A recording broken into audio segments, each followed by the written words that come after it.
पिछले चलचित्र में हमाम घर से निकलने के बाद साहिल मेडिकल पे आ जाता है और उसे जड़ी बूटी मिल जाती है। जड़ी बूटी हमारे मामू को दी जाती है और उसके बाद यहाँ पर सारे लोग अचानक से गायब हो जाते हैं। पता नहीं कहाँ चले गए सारे लोग। काफी तलाश करने के बाद भी हमें ये लोग नहीं मिलते। फिर मामू आ जाते हैं 2 डब्बा, 1 कैन और 2 डब्बे लेकर, और फिर हम साहिल की गाड़ी तो मेरी है, और गाड़ी लेकर निकल जाते हैं। मामू कहते हैं मुझे फिर से दिखा, इनको दिखाया जाता है और आ जाते हैं हम दाल लेने के लिए। मामू दाल भरते हैं और जैसे दाल का तपेला बड़ा है वैसे ही हमारी कैन भी बड़ी है, तो मामू दाल भरते ही जाते हैं।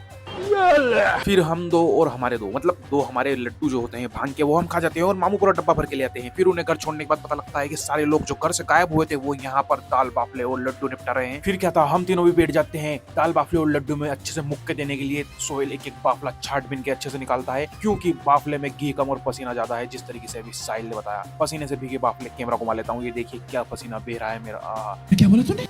फिर उसके बाद साहिल अपने बाफलों को दाल के साथ अच्छे से मिक्स करता है, मिक्स करता है, मिक्स करता है, मिक्स करता है और करता ही जाता है, करता ही जाता है, मिक्स करता है, मिक्स करता है। क्या देख रहा है? और उसकी इतनी देर में सोहेल सारे बाफले निपटा देता है। फिर हमें पता चलता है हमारे मुखबर मेवाती के बारे में और हम इसके पास पहुंच जाते हैं। मुखबर मेवाती काफी खतरनाक हैकर है। सोहेल के कट लगाते ही हम पहुंच जाते हैं दूसरे सीन में और मुखबर मेवाती हमारे लिए मंगा देता है चाय।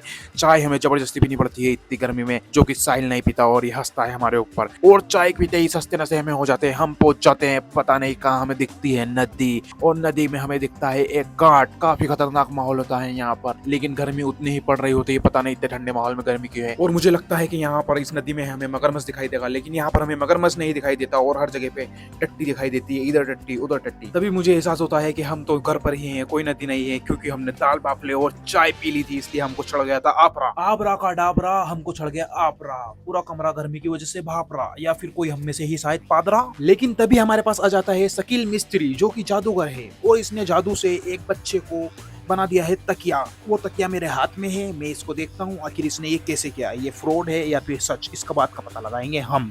मैं खोलता हूँ इस तकिए के बटन, जो कि इसके ऊपर पिना रखा है। ये अगर पहले आदमी था तो इसने शर्ट पहना हुआ था।